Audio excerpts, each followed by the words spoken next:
Good afternoon, everyone. Am I audible? Yes, Dr. Okay, fine. So, okay, so let's start. Today's topic is ANOVA, analysis of variance, which is now the extension of our hypothesis testing. ANOVA is also again a statistical model which is getting used for doing the hypothesis testing as well, as we have studied into the last class.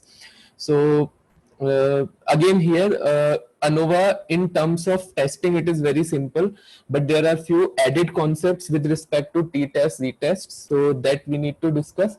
Now I'll take you through the manual analysis of ANOVA as we have discussed into t-test, z-test and inferential statistics. Similar manual analysis I'll tell you here also, but we will not be doing that manual analysis for doing the ANOVA test, because that is tedious and that is time consuming. Okay, and even in an interview also nobody will ask you to do the ANOVA analysis manually, because it's not feasible to do in on a paper uh, within 10 to 15 minutes. It takes more time because a lot of calculations are involved.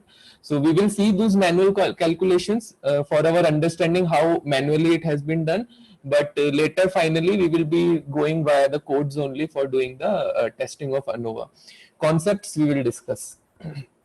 Okay, so I think yesterday also I have explained you the hypothesis of ANOVA is H naught is mu1 equal to mu2 equal to mu3 equal to mu n. All the population means or sample means are equal.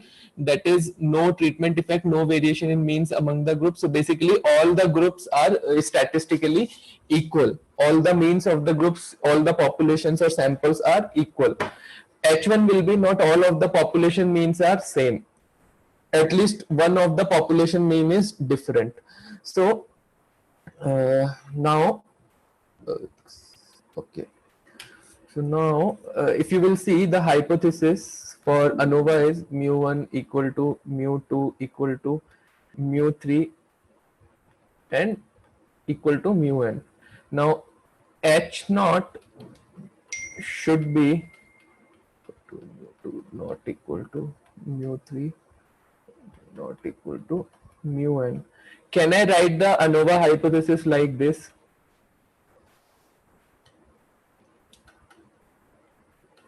Yes, guys, I want an answer for this. Alternative hypothesis, this like if four you are equal and one is unequal, then also that will be true, right? So basically, this way of formation of hypothesis is wrong. Alternative hypothesis, if you are writing mu1 not equal to mu2 not equal to mu3, it is wrong. Basically, with respect to H naught, your alternative hypothesis will be at least one of the mean is different. Okay, now all of them can also be different. So when I'm writing at least, then minimum one should be different.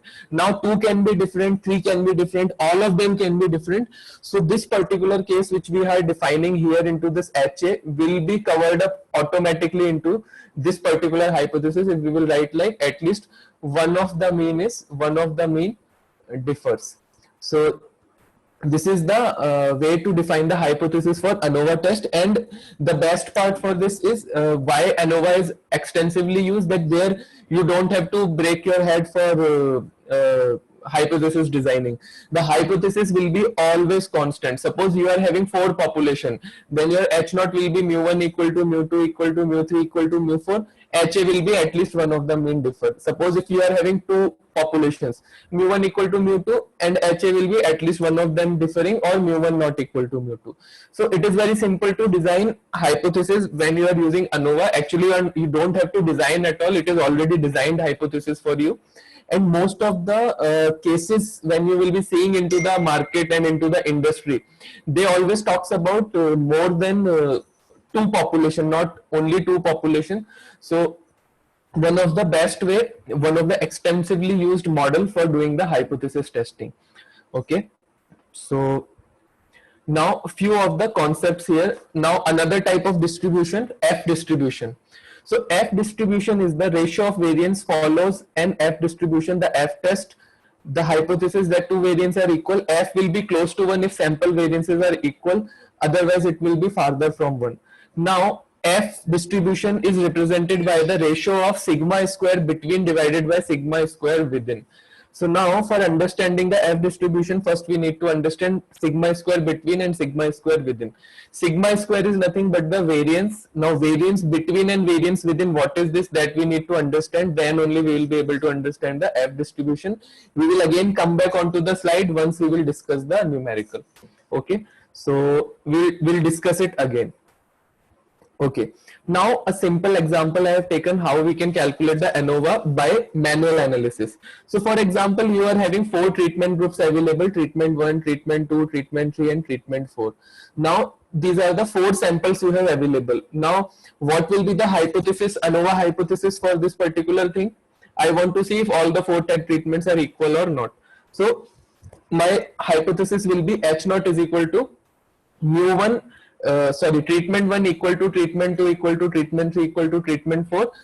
At least alternative will be at least one of the treatment differs. Now all also can differ, 2 can also differ, 3 can also differ, but at least one of them can differ. Not all of the 4 can be equal. So that will be the alternative hypothesis. So now observations has been given to you: treatment 1, treatment 2, treatment 3, treatment 4. Now here total number of observations per group are 10 and overall observations are 40, and K is equal to 4 means 4 groups. So K will be representing the number which will be indicating about the how many type of groups are available. Now first thing you have to do, for each and every column, each and every treatment, you have to calculate the mean. So summation I is j is equal to 1 to 10 yij. So simply how we calculate the mean? So you will get y1 bar, y2 bar, y3 bar, y4 bar. For different treatments, you have calculated the mean, group means. Similarly, for each of the treatment, you will be calculating the variances also. So variance is just the same formula which we have discussed into the EDA classes, sum of square errors, SSE. So sum of square errors is nothing but yi minus y bar whole square. Summation j is equal to 1 to 10 divided by n minus 1. Now why we are doing here n minus 1? Because it's a sample. Because it is representing that, we are representing that the population which we are treating, the data which we are treating is a sample. So we are doing n minus 1. If you are not taking sample and you are taking directly the whole population, then what will be coming into the denominator? N. Capital N. Okay, right. Capital N. I have one thing doubt prior to going this. So ANOVA is applied for more than one sample. Multiple samples are given whose mean are equal. Then only ANOVA can be applied. Correct? No. That we want to check that if they are equal or not. ANOVA is applied when you are having more than 2 samples. So when you are having 2 samples, you can directly go with the Z test and T test. Suppose now if you are having 4 samples, can you do the T test and Z test? We can't do, because it only supports 2 population or 2 samples at a time. So ANOVA will come into the picture when you have more than 2 samples or populations available. And now in ANOVA we try to find out if all 4 are having equal mean or variances or not. So alternative will be yes, null hypothesis will be yes, they all are equal. Alternative will be no, there is a difference. Okay. Okay, so now manual analysis I am showing you, but manual analysis we won't be doing it into ANOVA case because it is lot of calculation and nobody will also ask you into the interview, but you should know what is the how analysis happens. I'll tell you what all are the questions coming for the from the interviewer. One is F distribution, F statistics. They ask what is F distribution, F statistics, where you use ANOVA, why we can't use T test and Z test instead of ANOVA, where ANOVA is significant in compared to those, and few more things which will come later. I'll explain. So now sum of square variances you will be calculating for each of the groups. So this is one thing. Now, okay. Sorry to stopping you. Yes. Just one query right now I have. ANOVA testing, the purpose to using, means suppose first we are opting out sample from a population and then distributing into subgroup, or the samples what like K equal to 4 we are taking here. See, for example, simple take an example, DMart sales. Okay, so now DMart wants to see if for last 4 months, January, February, March, April, are their sales appropriate, statistically same, or they are going down, or they are different? Should I do some promotional offer, marketing offer if they are wearing? If they are not wearing, I'll not do anything. So now for me here, samples will be January, February, March and April. As per the application, samples will be defined. Okay. Right? I just want to try to correlate, like strata last time you told that That is a sampling method. okay. That is not a sample. That Okay. is a method of collecting a sample. So now for January month, I don't want to do onto all 30 days. I just want to do onto the 10 observations. 10 days only I want to take. So now 10 days randomly when you are selecting from these 30 days, that is sampling method. Okay. Okay, that is called a sampling. Now various kind of sampling method. This is here. Now after collecting sample, you are checking if they are equal or not. Fine. Understood. Thanks. Got it? Okay. Thanks. So where I was. Okay, now two things I want to discuss. Now have you seen mean we have calculated? Fine. Now second thing is you have calculated the variances for each of the treatment group. Treatment 1, treatment 2, treatment 3, treatment 4. Now the variance which you have calculated for treatment 1, treatment 2, treatment 3, treatment 4, it is called as within group variance.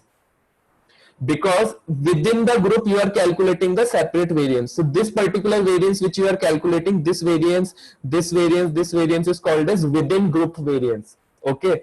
Now another variance is among these groups.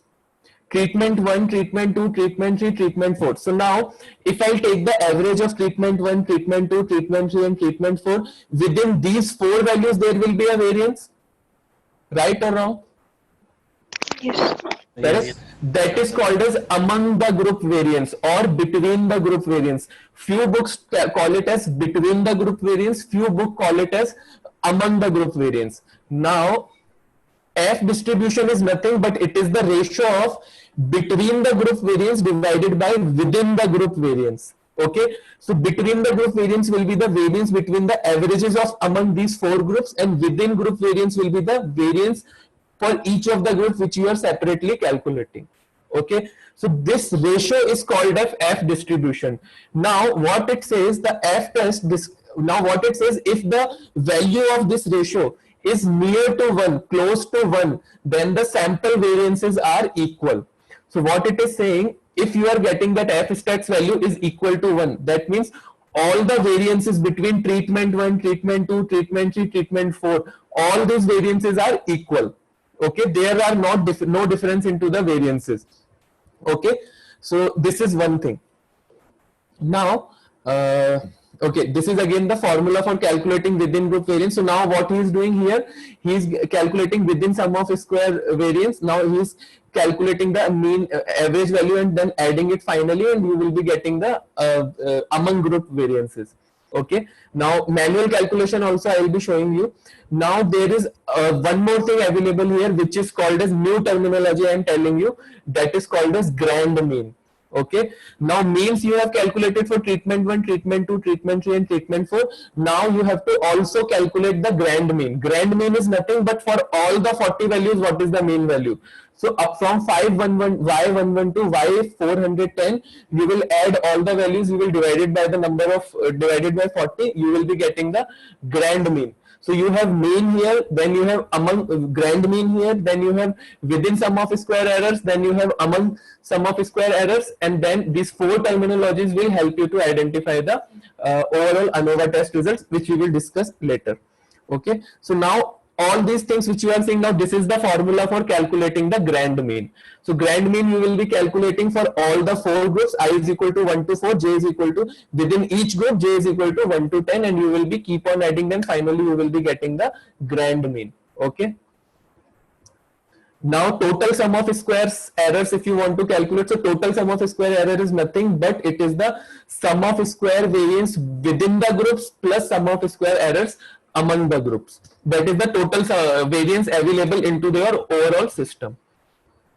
Okay, so this is the same formulas which I told you. Now this is your ANOVA table. Now this is how your R Studio or your Python programming, when you will do the ANOVA test, they will throw you this kind of table. Now you need to understand this table, and then we will fill this table via the manual analysis. We will do a manual calculation and we will see how to fill it up. Now first is degree of freedom. So degree of freedom between and within. Now can you tell me what will be the degree of freedom here and what will be the degree of freedom for within, for our previous example which we were discussing? First will be 3. First will be 3. Perfect. Next. 39. Next will be 39. Next will be 36. No, 36. Yeah. Why 36? For each group you have to subtract 1 degree of freedom. N minus 1 for each of the group. Now 4 groups are available, then you have to subtract 4. So 30 minus 4 will give you 36. That will be your degree of freedom. Fine. Now sum of squares, what values you will be putting up here? Here we will be putting the variance value, sum of square between sum of variance between the group, and here you will put the sum of square within the group. That manual calculation you can do that, which I will show you into the next part, and you can put it there. Now this is mean sum of squares. This nothing, just simply divided by your total number of groups minus 1. Now F statistics is nothing but the ratio of sum of square between and divided by within, and then p value will be generated from the software, that it will give you what is the p value coming, and p value interpretation will remain same across all the industry, across all the concept. If it is less than 0.05, then it is you will be rejecting the null hypothesis. Otherwise you will be accepting the null hypothesis. Now I have one doubt. So how we calculated that 30 here? 36. I'll show you. 36. I'll show you next. That only example we will discuss. So this is an example. Okay. Now treatment 1, treatment 2, treatment 3, treatment 4. Now we will manually try to design this table, and then you don't have to do any manual analysis. In one shot we will get this table from the ANOVA codes. That codes you have to write. So now these are the values given to us. Now we want to check if treatment 1, treatment 2, treatment 3 and treatment 4 are equal or not. So null hypothesis will be mu1 equal to mu2 equal to mu3 equal to mu4. Alternative hypothesis will be at least one of the treatment differs. Okay. Now step 1. Step 1 will be, you will be calculating the mean for all the groups. So group 1, group 2, group 3, group 4, you have calculated the mean. Now you will be calculating the grand mean. Grand mean will be nothing but adding all the values divided by 40, you will get 59.85. Now you will be calculating the sum of square between the groups. So now what you will be doing in this, mean value divide minus average whatever you got, finally will give you the sum of square error. So basically what you have to do, you have to take grand mean. When you will be taking mean value minus grand mean whole square, it will give you the sum of square between the groups. So this is how you calculate the SSB in case of ANOVA table with respect to grand mean values. Now this will give you one value 196. Now another thing is you have to calculate within the groups. Now within the groups, when you will be calculating, then you have to calculate average value for this this particular treatment 1. What is our average value? 62. Now similarly, same way how we have calculated into EDA classes, 60 minus 62 whole square, then 67 minus 62 whole square plus 42 minus 60 whole square. Similarly, up to the 40 observations you will be calculating, and finally you will get the within sum of squares error. So one variance you have calculated for between the groups, between these groups, and one sum of square you got within the groups. Okay, now two sum of squares you calculated. Finally you have to fill it all those values into the table. Now degree of freedom 3. Why degree of between 3? So how many groups are there? 1, 2, 3, 4. 4 groups. So 4 minus 1, n minus 1 will give you the degree of freedom 3. Now within means all the available values 40. Each group you have to subtract 1. Now you have 4 groups available. 40 minus 4 you will get 36. Sum of squares you have calculated 196, 2060. These are the totals. Then mean sum of square you can calculate by divided by n minus 1. And then ratio of these two values will give you the F stats value, which is 1.14, and P value it has calculated internally, which is coming as 0.34. Now what will be your interpretation after seeing this table? Should I reject null hypothesis or should I accept the null hypothesis? Accept it. Because P value is greater than 0.05, so we will be accepting the null hypothesis. So what is null hypothesis here? All are equal. All are equal. Does F statistics also says the same thing or different thing? Yeah, it's near to Same 1. thing.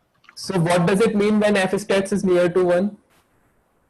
We have to accept it. Acceptance only. Acceptance. No, you have to accept via the p-value. F stats, what does it say? F stat says if your values of the sum of these two ratios are equal to or near to 1, that means all the variances within the group are equal. Right? Right or wrong? Utkarsh, could you just repeat this F stat? Yes. F statistics is basically when F statistics is near to 1, that means all the variances available into your 4 populations, 4 samples, variation for treatment 1, treatment 2, treatment 3 and treatment 4 are equal. That is what F stat says. If it is near to Okay. 1. So now p-value is saying that all the means are equal. Now F stats in ANOVA is a double check, second check for you. Now p-value has told you that okay, null hypothesis is true. Now F stats is another check for you. What the F stats value? Now F stats value is also near to 1. And it is saying all the variances are equal. That means we have had a double check. Yes, all the populations or samples are having the similar mean and similar variance. So more or less, they all are similar to each other. So F stats is one of the important parameter for finding out if the variances are equal or not. And this is a double check. Now in code, I will show you third check also. Third check via the box plots. So 3 checks we will be putting up into the ANOVA while we will be doing the testing. So in yes. Sorry to interrupt you. For the p-value that is we are getting, that is 0.344. So we are comparing it with which value? Alpha value. Alpha value will be normal distribution results will be across the domain will be same. That theoretically. So I mean to say alpha value of 0.05 will be compared, or 0.05. 0.05 will be less than this. Why are we accepting this? Sorry, this is 0.344. 0.34 is greater than 0.05 or it is lesser than 0.05? It is greater than 0.05 से बड़ी है. It is greater than 0.01. So then what will be our decision if it is greater than 0.05? I think we won't accept it because it will be lying outside the outlier range. No. If it is greater than 0. Alpha value is greater than or equal to that z value, the stats, then we have to reject it, not right. Z, this is not Z stats and Z alpha value comparison. This is the Z stats converted into the alpha scale. Yesterday I told you. Yes, Z stats will be converted into the alpha and directly we are comparing to the alpha. In the manual analysis, what we do, Z alpha first we convert into Z stats. So what is the Z alpha value there? 1.68 or 1.96 depending on the value of alpha. Then that value you compare with the Z stats. Here what you are doing, here internally softwares convert the Z stats value onto the alpha scale. And directly you are comparing with the alpha, no need to convert it again into the Z stats formulation. All the softwares designed into statistics are doing this thing. Utkarsh, for Z and T distribution, we used to see the table, right? So Right. like that for F stats, we don't have here. For F stats also you have the table available. But Okay, F but still, stats no need to go for a table because it is directly the ratio of sum of squares. So easily you can calculate via the calculator. Okay, So no okay, need to go into any tabular format. okay. See, yes. Utkarsh, can you draw that distribution thing and show in a paint you used to show? Because even I have the same doubt. Like it is 0.3 is greater than the value of 0.05, so it will go into the outlier. So why we are accepting it? Even I have this doubt. Okay. If I'm understanding that the 0.34 will be the closer to the mean value, that's why we are accepting it. This is 0.05. What will come here? Yeah, 0.03. 0 point. Okay, got it. Yeah, Now 0.3 will be lying where? Somewhere here? Right or wrong? got it. That is which region? Acceptance. Acceptance. Why so much of confusion? Okay. So can I go on to the next slide now? Okay, guys, here always remember F statistics is the most important thing. Whenever any question will come to you from ANOVA, what is the different thing ANOVA from with respect to Z-test and T-test? Your hypothesis designing is easy. It is always constant. Another next added advantage here is F statistics, which will give you the power to double check your analysis. Suppose p value is coming 0.34, that means null hypothesis is accepted, but your F stats value came suppose 10 or 12. That means your variances are not equal. Then there you have to go and cross check your data. There might be something mistake you have done. Probably you have designed the hypothesis wrongly, or sample collection is wrong. So here we are having two ways, and both of these values should match to each other while you are designing. So now here when I'm seeing F stats value, yes, my results from the p value are matching with the F stats. P value is saying mu1 equal to mu2, and F stats is also saying that the variance between mu1 and mu2 are same. So that means these two are the similar samples or population. So this is a new thing. Always remember the formula for F stats, how to calculate manually. These things you have to remember. Nobody will ask, but in case you should know how internally these calculations happens. These are very easy calculations, and yep. Utkarsh, here it is 1.14. So if it is like a 1.75 or 2, we should reject, or like how till how much we can see for 1. You have to go with both. So as it will be going away from the one, that means variances will be keep on increasing. There is not a threshold value, but it is, you have to take a decision on the basis of both of these two values. Now because this is the problem, we cannot define any threshold that I will take 5, after 5 I will consider no variance, or after even 1.14 also means there is some variance. Perfect 1 when you will get, that is no variance. Okay, here also some variance is there, so defining the threshold is difficult. On the basis of these two values combined, you have to take the decision that okay, what will be my final decision, will I be rejecting or approving. So for avoiding this kind of confusion, there is one more method, third check, which I will be showing you into the code. So it will be easier. Now these 3 checks you have to take up, combine, and you have to make the decision. Okay, so when we so this ANOVA table we will always have to consider 2 parameters. We cannot just go by F statistics or p value, either of them. Yes, both of them, because your analysis will be more robust. That's the only thing. Now third thing, one more thing I'll be adding into that, box plots. Now how box plot will help you here, that also we will add into the code. Now all 3 you consider, so your analysis will be more robust. That's the only thing. F stats compare the variance between the groups, and p value is nothing but the comparison of means. Yes. Okay, and p value is giving us nothing but the alpha value right now here. Right now, yes. So this has been calculated through the old logic which we have been. Old logic internally. So they do permutation and combination, so we don't have to worry about that manual calculation here. So ANOVA will do in one shot everything for you. So that is why industry is extensively using ANOVA, because not much things you have to do while you are designing ANOVA. You don't have to worry about hypothesis designing and all. But guys, remember, for interview perspective, hypothesis designing, T distribution, Z distribution, these are very important things. So don't leave those concepts also. Because one more thing, prior to this slide, when you are completing the variance within the groups, so you have divided the whole, calculated the squares of all value and then divided by which value, 40 or 40 minus 1 in this case? 40. So n minus 1 basically. Degree of freedom we need to take. So basically here it will be divided by 36. Okay, so it will be divided by 36. 36. Because for whole set system you are containing, how many groups are there? 4 groups are there. So you have to do n into k minus 1. Okay, so whole variance of the square divided by 36 will give you 206 value. Yes. 206. Correct. Got it. So now this we have filtered. What is this? Fill in the ANOVA table. Okay. So just one question. So yes. in the interview, they'll ask these formulas also, like F distribution formulas. F statistics they will expect you to know. Definitely, because F stats, how you will F statistics or F distribution, how you will explain, the definition itself is the ratio of between group variance divided by the ratio between group variance and among group variance is called as F statistics or F distribution. If F statistics is near to 1, that means the variances among the groups are almost equal. If it is not near to 1, then they are different to each other. So definition itself contains the formula. So if you remember definition, formula you can easily derive.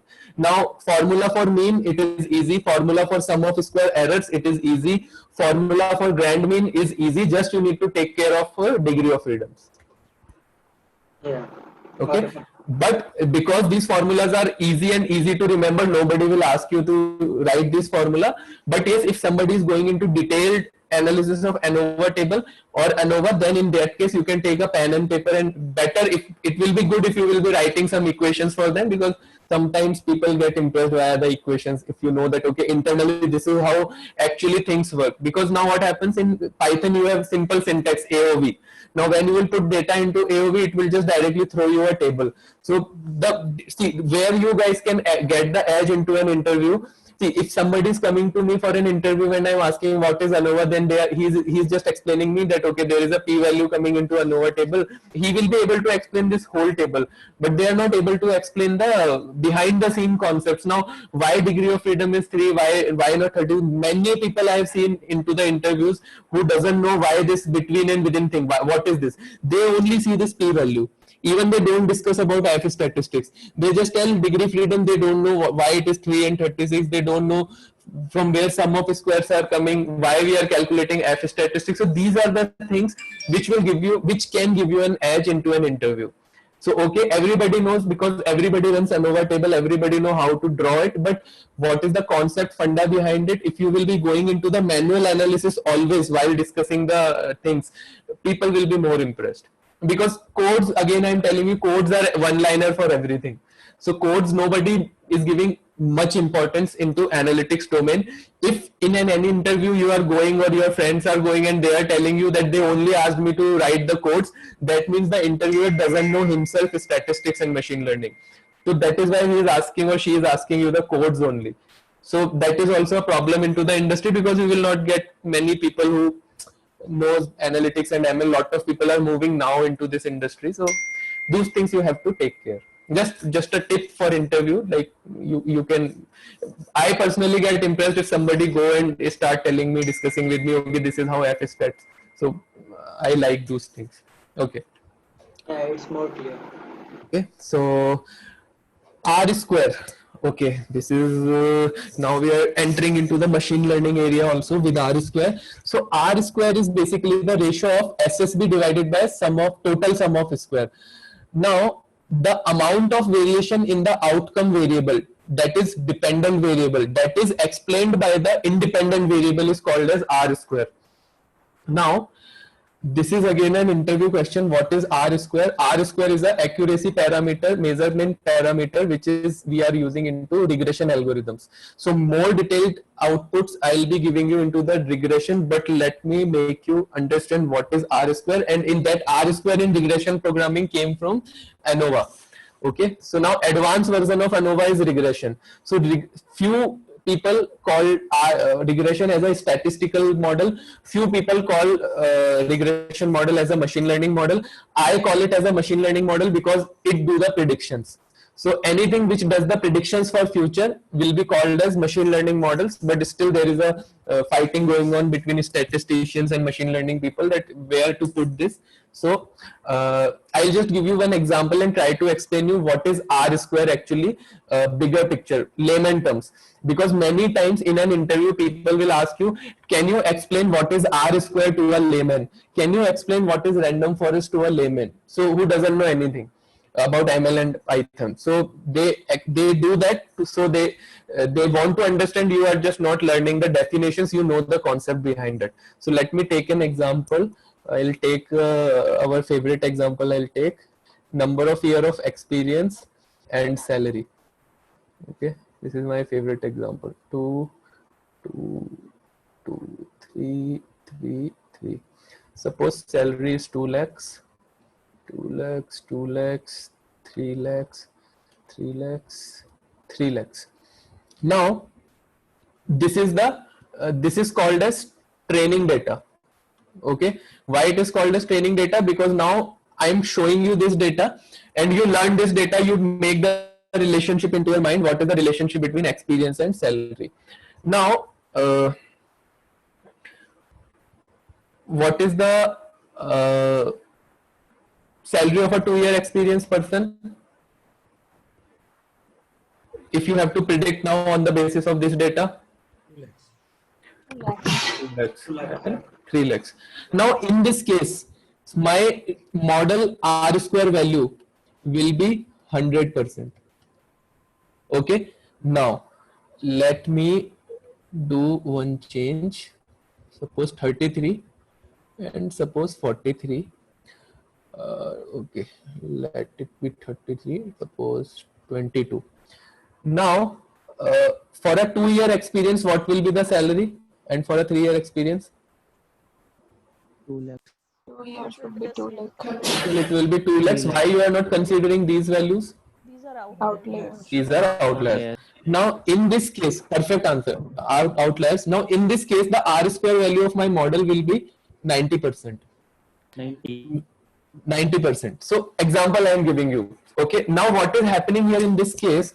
In first case, what was happening? So, what you guys were telling me, sir, whatever table you have drawn for us, 2-year experience 2 lakh, 3-year experience 3 lakh, then again 2-year experience 2 lakh, 3-year experience 3 lakh. So, sir, what is the table which you have drawn for us? We are able to understand it 100%. We are having no doubt anywhere. We understood the relationship. Whenever any person is having 2-year experience, his salary should be 2 lakhs. So we are 100% confident whenever we are giving you the predictions for 2-year and 3-year. We are 100% confident because we understand your whole data set. We understand the full variation into your data set. Now in second case, what is happening? You are telling us, sir, out of the 10 values which you have shown us, 9 we are able to understand, but one place it is saying that 3-year experience is having a 30 lakh package. Now what is happening, sir? Is still, because this 30 lakh is an outlier, I am still giving you the prediction that 2-year experience or 3-year experience is having 2 lakh, 3 lakh, but I am only able to understand 90% of your data. I am not able to understand whole 100% of your data. Now in our class, what is happening? I am going to each and every person and I'm asking their, suppose everybody in your class is 10-year experience and I'm asking their packages. Everybody is telling me 10 lakhs, 10 lakhs. Now 2 people out of 10 people told me, no, our salary is 30 lakhs, 30 lakhs. Now what is happening? Even now, when you will ask me what is the average salary of a 2-year experience, I will still say 10-year experience, I will still say 10 lakh. But what I'll say, sir, I am only 90% or 80% confident because out of 10 values, 8 values I am able to understand. But these 2 people are confusing me because their salary is 30 lakhs. This is something which is in layman terms we called as R square. So R square is basically the total amount of variation explained or understood by your model within the data is called as R square. Another definition, the amount of variation in the outcome variable. Outcome variable is dependent variable. Here dependent variable is salary. Why? Which I am trying to predict on the basis of independent variable X. So the amount of variation in the outcome variable that is explained by the predictor variable is called as R square. Why square term is there? R square is there because sigma is represented by square variance. You can take under root and you can convert it into R. Okay. So you understood the definition. Now many people, again this is an interview problematic situation, I am telling you, many people who are going for interview, when they have been asked for R square, they just say this is a accuracy measurement parameter for regression model. But what actually it does, what is this? If you will take this example and if you will try to explain it to an interviewer, they will be very happy. After explaining this, if you will answer next 4 questions wrong also, they will take you. So these are the things which will actually show that yes, you are not a fake data scientist, you really actually know the concepts. So what I want you to do, guys, you start learning the concepts with respect to the theory, and then try to implement into the practical part and understand like what is the difference between the theory and practical, how they are different, what all kind of play games you can do with these kind of things. That is how you learn, and make notes of these things, because these things are not available into the slides. So whenever you will be studying, just take a note of these things, make the notes for these, and you will be having a good data and information available at the end of the sessions. So R square is clear in layman terms. What is basically R square? Yes, sir. Okay, now R square we have to again discuss when we will go into the regression classes, because regression cannot be built without the R square. So R square is a accuracy checking parameter for the regression model. So in detail we will again be discussing when we will go into the machine learning classes. Right now, just because it came into ANOVA, I am just explaining what is R square. Now bigger picture, better picture I will give you into the machine learning. Okay, now this is done. Okay, this is one more example. Again, it is calculating mean and all. Okay, so now here you tell me what will be our output hypothesis. We should reject null hypothesis or accept null hypothesis? Reject. We should reject the null hypothesis. How you are rejecting the null hypothesis? On the basis of F value. Both are like Both P and F you guys have to check. See, yes, correct. Now here you are saying he has calculated the R square value also. 98,113 divided by 489,179 is equal to 20%. Now, does it indicate something? R square value is 20%. Does it going with your F stats and P value? Yes. Now, my ANOVA model is saying, sir, whatever data you showed me, whatever data you fed me, I am only able to understand 20%. Lot of variation is there. And F-stats is also saying the same thing, that there is a lot of variation. Yes. Your p-value is also saying you the same thing, that accept the alternative hypothesis where mu1 is not equal to mu2 is not. So this is how you have to come on to a decision. And these are the things which you have to send it into a report. So you guys have checked this capstone project which I have shared with you. Okay. Okay. So capstone project I have shared. Start working on the capstone project. In each and every class, you can ask me the questions. Okay, what needs to be done? How needs to be proceed? Just go through it. Start doing EDA, start building graphs, start doing some testing, whatever you think, wherever I can do the testing, more learning will come. At the end of the machine learning sessions, I will share the final codes with you, but I want, before sharing my code, you all should be able to share your codes with me, that okay, this is what we have done into the data set. So this is what all about is your ANOVA analysis. Now open up your Jupyter notebooks and we will discuss one data set. Plant growth CSV is a data set which is available into the drive, which you need to take. I will see plant growth I have shared with you or not. I need to check. I have shared here capstone project. So here the data set and problem statement is available. Go through it. Okay. Stats. Plant growth CSV is available. Okay. Wait.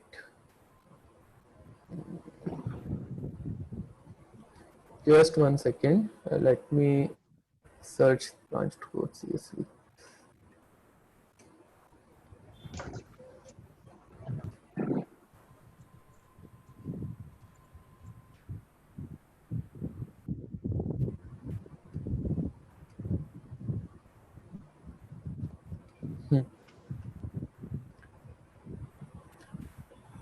Okay.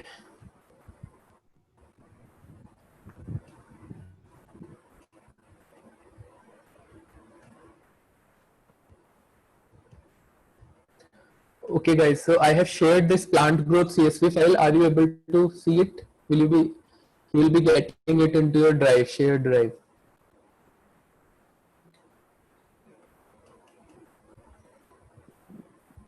You are able to see the screen?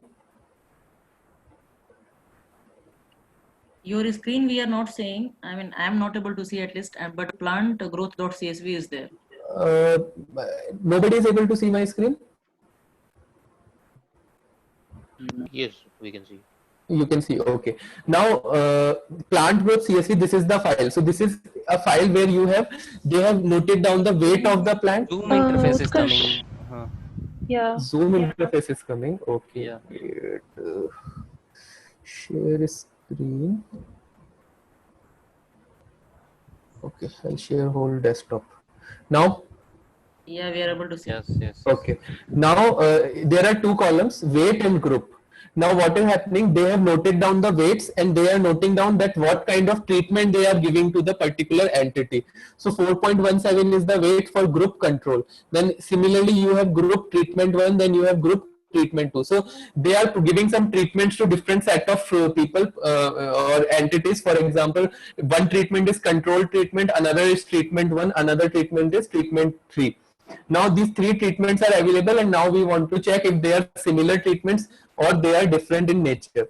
So start writing these codes. As we will be keep on going, we will be keep on discussing how things are happening.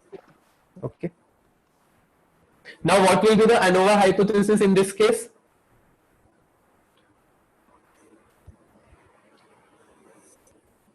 Anyone? And the file which you have put in the last, which is in which folder it is there? In the shared drive. In the drive, I'm also checking in the. It's there. I have to refresh it. Okay guys, start writing the codes and I will be keep on explaining you as we will go down.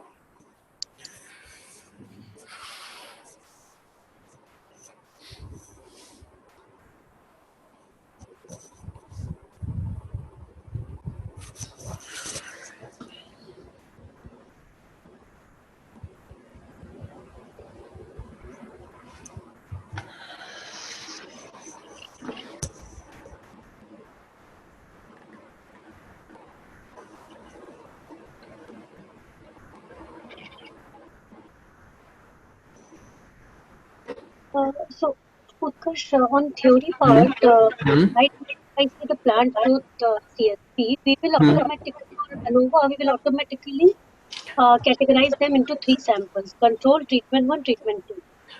We need to segregate the data in that way, but there are methodologies where it can automatically also segregate. So you plot it in this, we will see how it will do. Okay.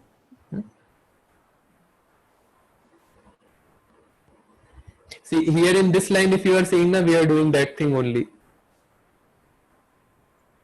Can you share the Google Drive link again? I'm like Okay. yesterday I share it. It's not showing there. Okay, I'm not sure if it will work or not. Okay, someone Shavi has already shared. I'm also sharing, but I don't know you will be able to get this. See into the chat if you are able to. Yes, it is available. Okay. Okay, guys, we will try to explain the codes also to each other. So I want you guys run these codes, and after running these codes, you guys try to explain me what is written into each line, what we are doing. And if you are having any confusion, for example, suppose you are not able to understand what this line is doing, what you do after this line, do print CTRL and see what is CTRL generating, and then try to understand it back with the input, map this output to the input and let me know what it is doing, and we will discuss.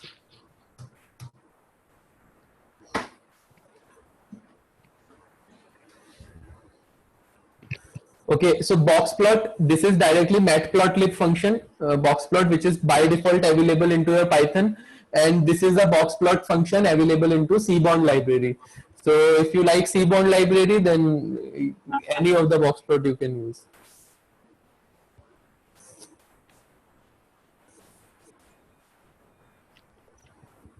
When you're done writing, let me know. We'll discuss about the analysis and all.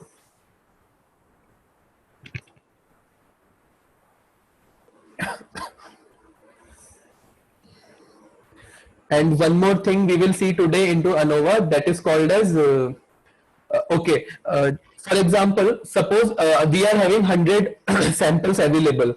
Now I specifically want to see which sample is the least mean and which sample is having the highest difference from respect to other means. So that also we can see into ANOVA. There is an extension into the ANOVA which is called as Takey's HSD test. So Takey's was a scientist, so he developed one test over ANOVA where you can do that kind of finding outs also. That Takey's test also we will discuss at the end of the code.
Yes.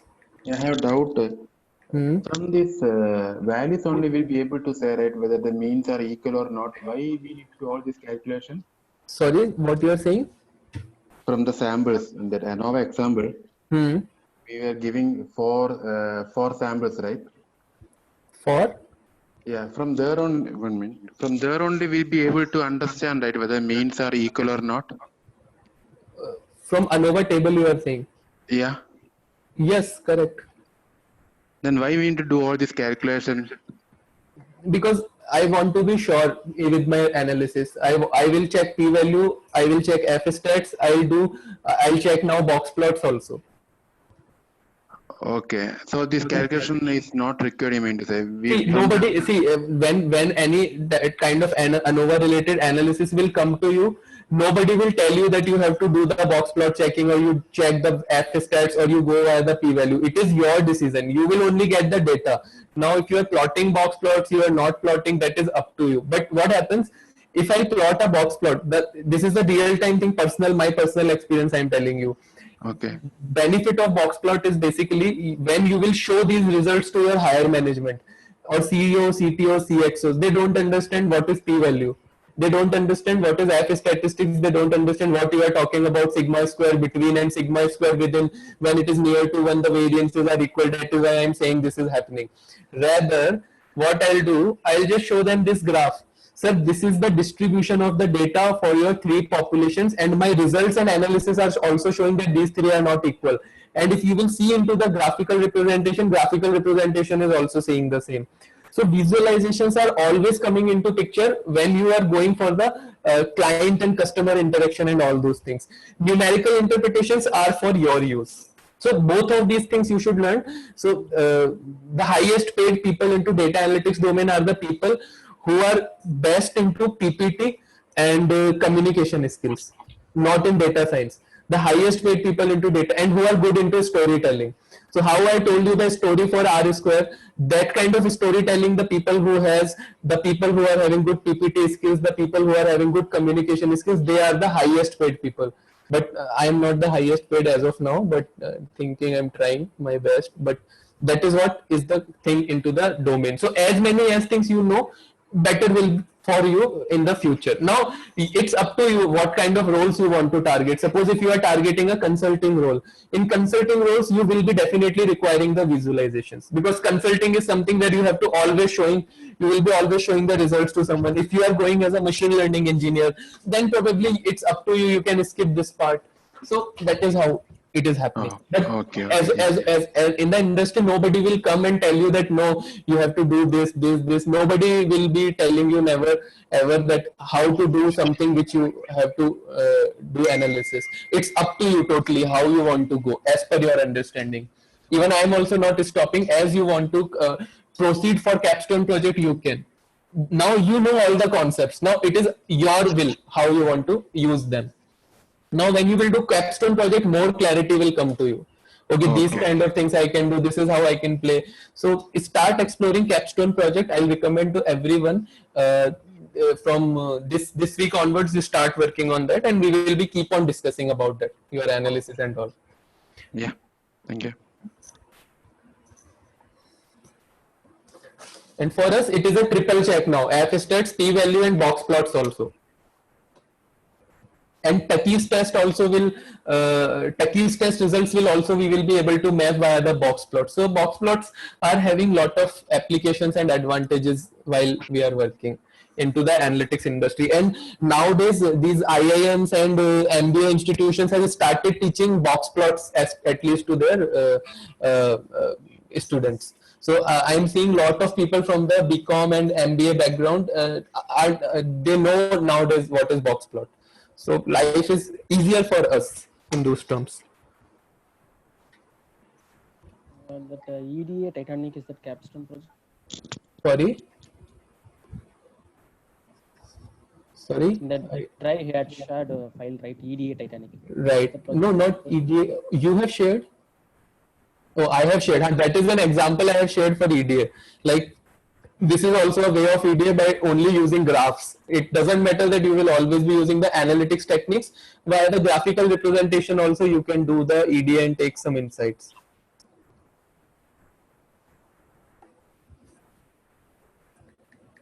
I'm looking for that capstone project in the chat.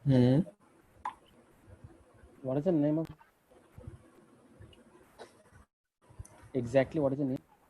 HR Analytics. Okay, I'll just give you a. Okay, should be. Oh, can't find the name of it. This is the file. So this is the problem statement. Employee attrition data. All variables details is given. So these many variables are available. Age, attrition, business travel, daily rate, department, distance from home, education field. All these variables, I think around 40 plus variables are available. This is your CSV file. So you see these many variables are available. Okay, so start working on that and come up with the analysis. We will be keep on discussing as and how we'll go forward. Okay. It is into the shared drive, Capstone project. Guys, you are done with typing? Yes. Okay. So everyone is able to get this box plot? I got one error. What is that error? It says positional argument follows keyword argument. I mean, I have done something wrong. I hope so, but I'm not able to figure out actually. Okay, copy paste this. Probably somewhere variable or spelling mistake you have done.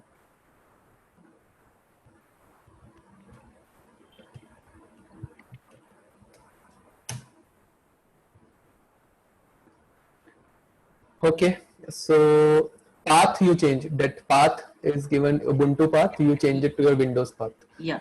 Okay. Now, what is your interpretation via the box plots?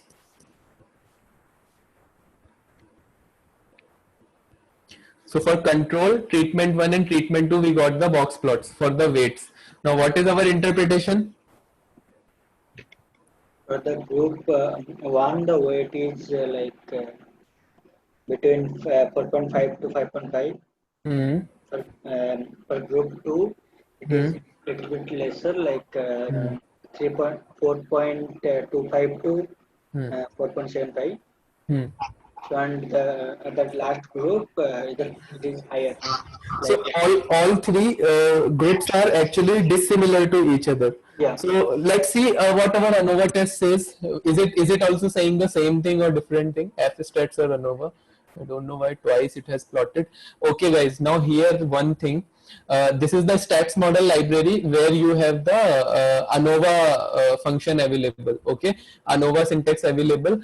Now before going into that, so here this OLS model, I'm building a model OLS. This OLS is called as ordinary least square method, which is nothing but a regression model. Now for today, you leave this particular syntax. Don't try to understand what is happening. Just whatever is required, I'll explain you.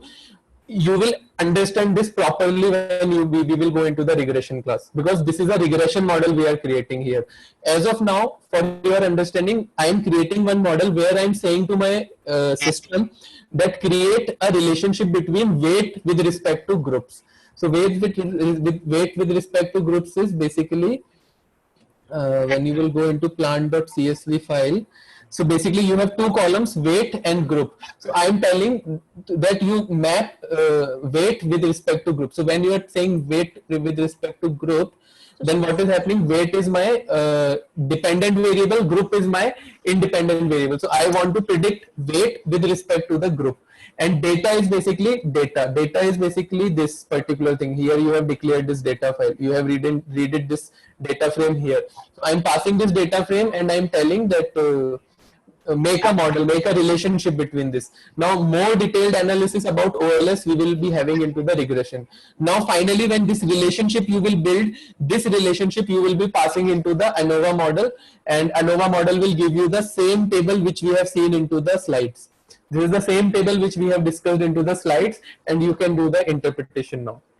So type this and then we will discuss about this.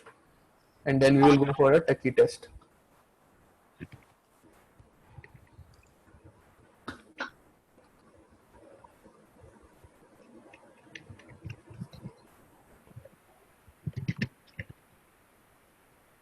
Dot fit means that we are fitting this data onto the this share model. the PR, it's the P. Sorry? In the table, PR means the P value. P value.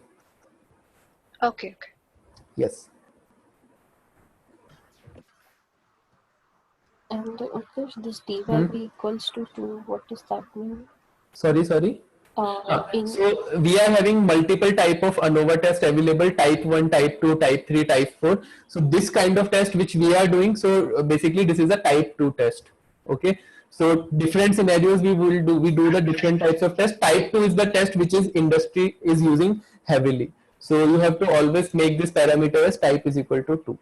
So this ANOVA.lm is a defined thing already in. So what all calculations we have done today, manual calculations, all are defined already into this particular syntax. So you don't have to do anything. You have to just run this syntax. That's all. Okay. And it will finally give you this table. What all the table we got from the manual analysis, you will get it in one shot here in ANOVA test. Okay. Now this particular thing which we are building OLS, this is something where you are telling what is Y variable, what is X variable, and you are telling which relationships in between which values I want to build a relationship. So that is what right now you are doing. More detailed explanation you will get into the regression. This is nothing but a regression formula. Okay, but today we will not discussing and going much into this. We will go into the regression classes. So now what will be my interpretation? What should be my interpretation here? Should I reject null hypothesis or accept the null hypothesis? Reject. So I should reject null hypothesis. Is F statistics also saying the same thing? Yes. Are my box plots also saying the same thing?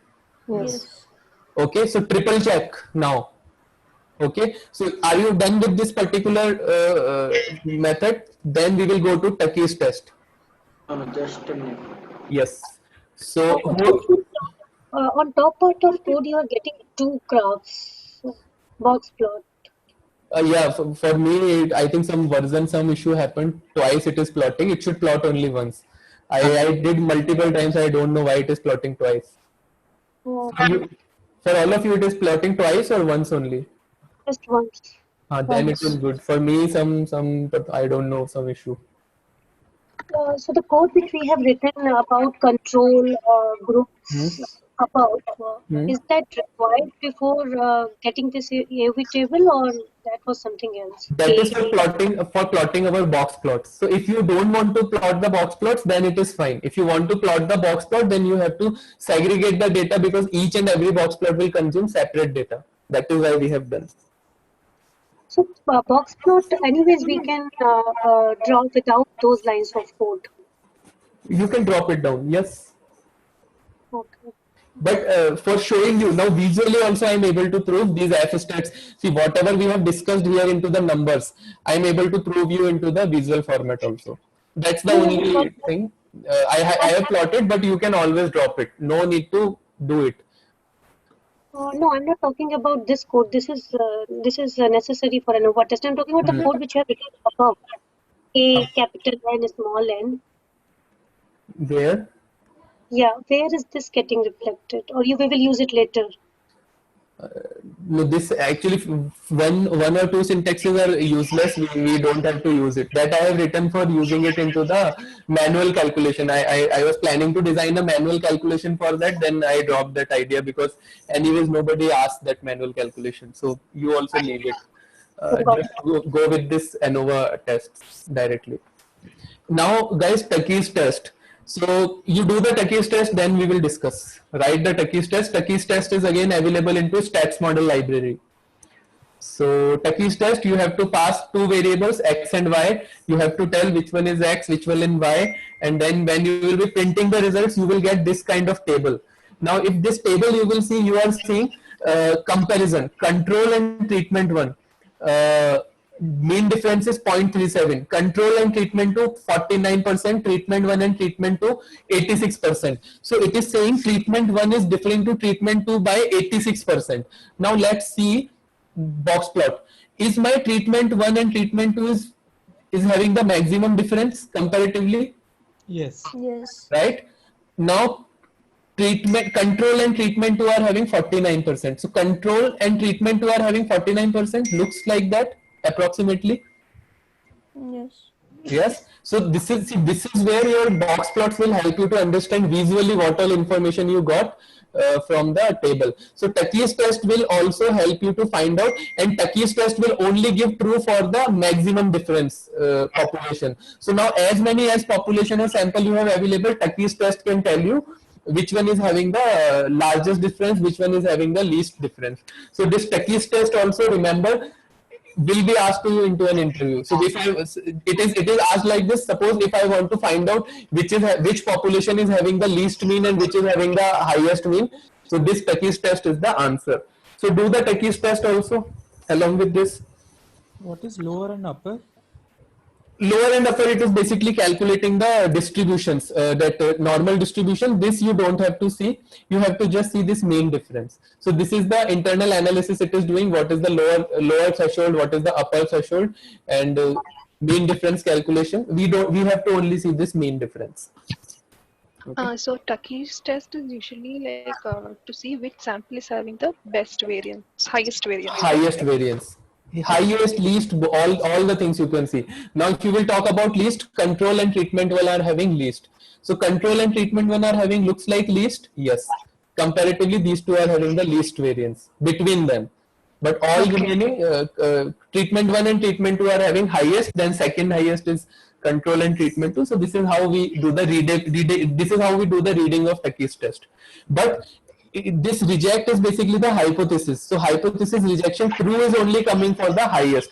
So whichever will be having the highest difference, that it will show true. All remaining it will show as a false. So even ignore this parameter also, reject. You directly go via the mean difference parameter and accordingly you decide, because there might be the application sometime where people want to see least. There might be the applications where people want to see highest, second highest, third highest. So go via the mean difference always. Okay. It is minus 0.371. It is 37%, right? It has assigned into the minus. It can assign into the minus side also. Okay. So you have to just see the values. Which is the least value, that will be having the least. So minus 37 is the least. Because it lied probably on the distribution, it lied to the left hand side. So that is why it went into the minus sign. Utkarsh, I have one doubt in reject column, like till what from which column? Which reject column? Reject column. Okay. Yeah. So from which point? But is there any particular point till where we can consider that it will be the false or it will be true? No. It will, whichever will be having the highest mean difference, that will be true always. All remaining will be false. Then only always one. Suppose you are having 10 groups. So it will do the 10 comparison and 9 will be false and 1 will be true. Okay. So that's why I'm saying you don't look at the reject column, only look at the mean difference column. They have given multiple steps, but we only require mean difference for us. Can you just once explain this code just for understanding? Tukey's test? Yes. Yeah, so Tukey's test, what is happening, we are, see, in stats model library, you have this pairwise Tukey's HSD test available. We are importing it. Then we are importing one multi-comparison method, which will help us to do the multi-comparison. So multi-comparison, what it does, it will create multiple groups on the basis of the unique values. So we are having 3 groups into the data. Now automatically multi-comparison will differentiate 3 groups within the data set. Now, once you got these 3 groups into MC variable, you will be directly passing this MC.Tukey's HSD. Now, Tukey's test will take these 3 groups. It will do the permutation combination. First group 1 with group 2, group 1 with group 3, then group 2 with group 1, group 3 with group 1, group 3 with group 1, group 3 with group 2. And finally, it will give you the results into the format. Okay. I'm getting one extra column which is called P adjustment in Tucky's test. Probably into the newer version of Tucky's they have added this one. But it has nothing to do with that P value which we were getting earlier, right? Can you share the snapshot onto the WhatsApp? Then only I'll be able to tell you. Okay. You can Was that snapshot and share. was that FWER equals to 0.5? Is that alpha value? Where? That result This one? in the group 1, group 2. No. Below that. Okay. No. A multi-comparison of means it is given in a statement. Multi-comparison of means. The heading. Okay, this one. Yeah. This is it is taking on to the normal distribution. Yes. So this also you don't have to. You have to ignore this line also. These are the just standard values which it is internally taking.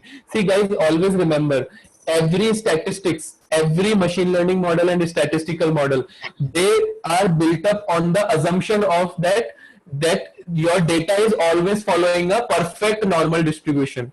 Okay, but that will never be the case into the real-time scenario, and that is why we never get 100% accuracies. We never get the values of F statistics as exactly one. There will be always some difference available. So that assumptions they have always taken up as a ideal assumptions.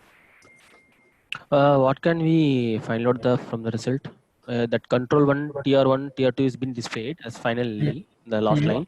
What it's actually saying? How can we interfere that? This one. Yes. So this is just, it is showing how many groups are available into your data. That's all. This is nothing is there to interpret in this. This is just So a number of unique groups it is printing. That's all. This also you need to ignore. This is not an analysis. Analysis is only this mean difference column.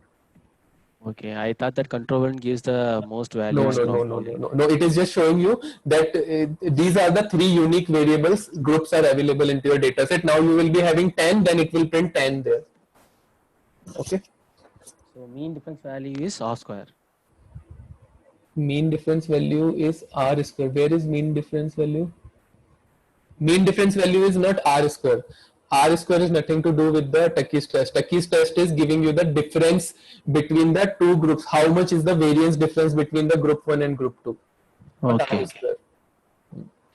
So what would be the final interpretation of this test? Final interpretation of this test is basically Tucky's test you are asking, right? Yes. The outcome which we are getting here. Now final interpretation is basically when you will be sending your report, you can send this particular parameters that yes, highest differences between control and treatment 1, least differences between highest differences between treatment 1 and treatment 2, least differences between treatment and control 1. So basically now business can take the decisions. For example, it might be the case into this particular thing that right now which particular treatment is giving me the highest weight, treatment 2. Okay, so treatment 2 is basically the basically I will be buying this particular treatment as a owner, and I will be giving this particular treatment to my animals or to the human beings or to the plants, whichever entity I am working on. Now suppose if you would have got that there is a very less difference between control and treatment 1, and control is having the less cost associated with it. So then your business can take up the decision, and they can take up that okay, I'll ignore control. So these are all now business decisions. You need to just send these details into the report. So this will be on the upper level things. You are just finding out which are having difference, which are having similarities. Okay.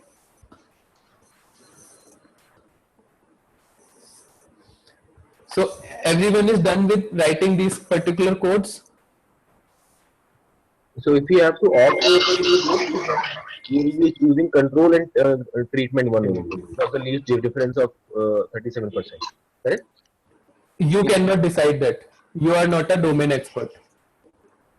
Yeah, but if we have to ask for which is the least difference model, which 2 groups which can select out of these results, you can only tell which are having the least, which are having the highest, which group is having the highest difference, but you cannot decide which one I will be going to buy. This is a business decision. You can only decide that when you are having the domain expertise. Utkarsh, this line of code multi-comparison data this automatically knows that it has to group by a column. Right. So what it does basically, it will go into the column and it will see how many unique values are available into my column. So how many unique it will get? 3 only. And on the basis of 3, it will segregate. So if both are numbers, then also it would choose on Do its into own. the same, yes, it will do into the same way. So we should take care of all those things. So see, R and Python with respect to data science are designed in such a way where you don't have to do code much. You have to do less coding and you can focus more on the conceptual understanding and analytical part and analysis part. So designing is in this way. So that is why I always say coding is not much required. And now when I'm saying that there is a domain expertise required, even without knowing the domain, you can even still do the calculation and analysis and you can send the results to the higher management. So this is where I always say domain expertise doesn't require for data analytics. Many people are coming and saying that I am not expert into retail domain, I am not expert into banking domain, I am from medical domain, how I will be able to transfer into this domain.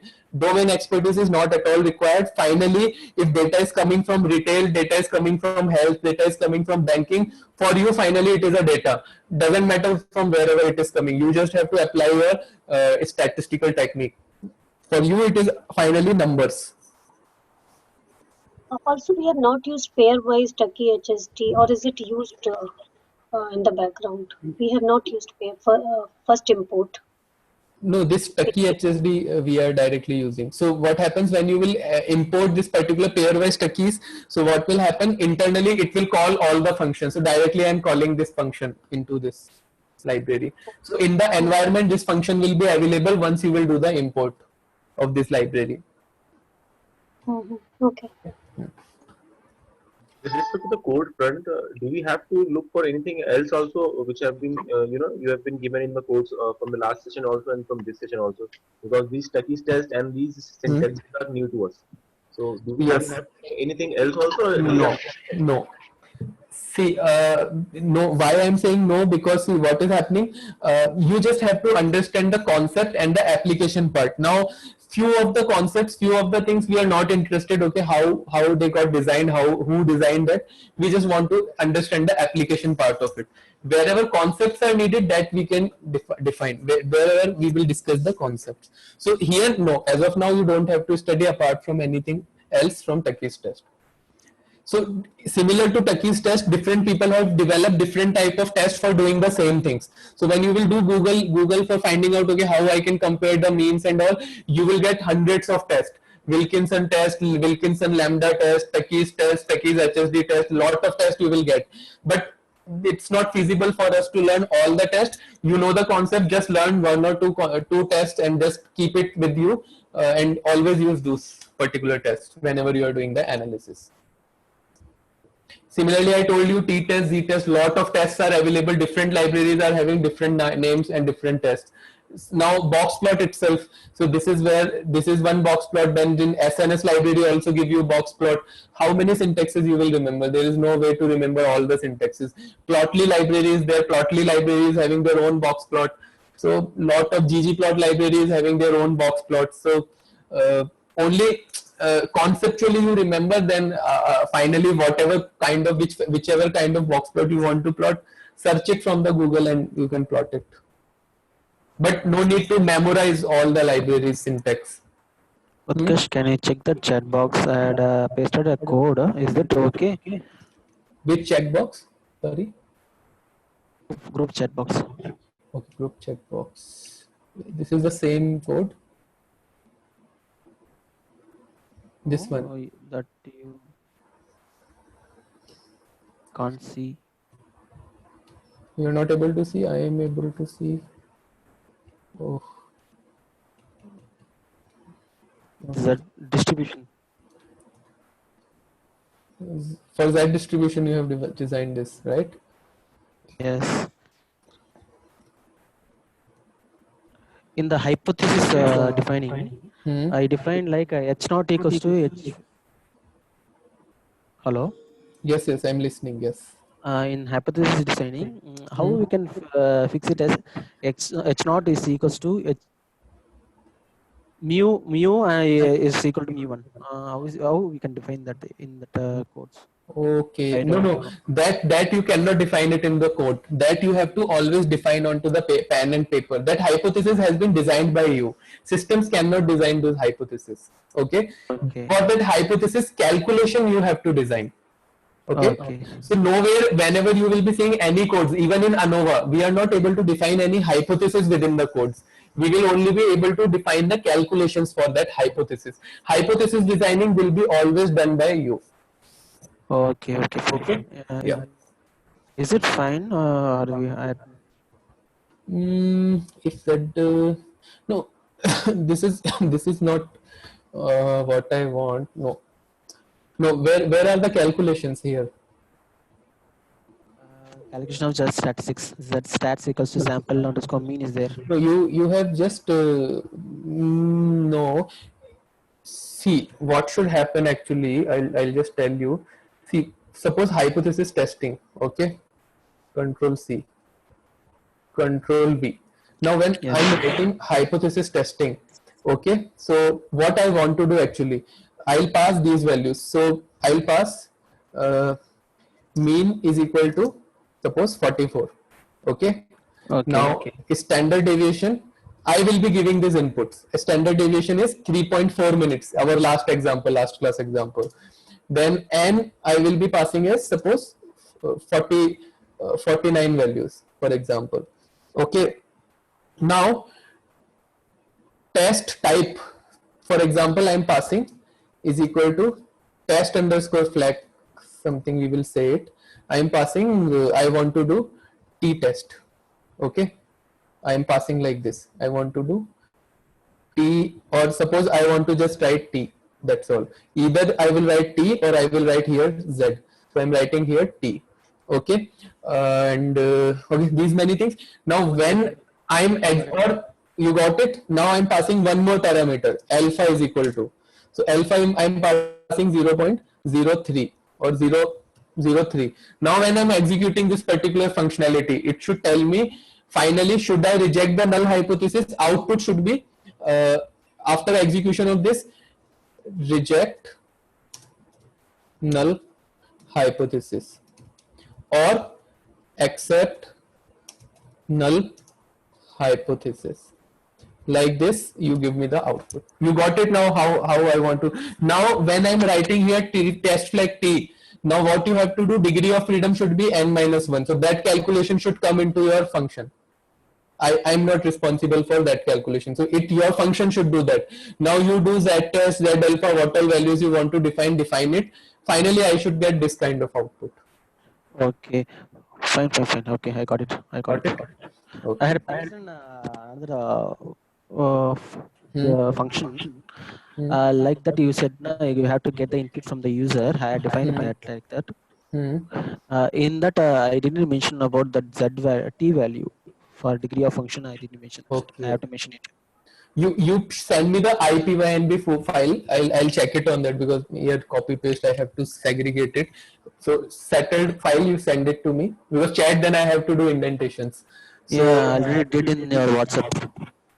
Then I'll check it out. Okay. And you define the syntax in this way. Okay, I'll then correct it to you that okay, what more changes I want to do, and then later what we will do, we will deploy this as a library, open source library, onto the Stack Overflow or Google.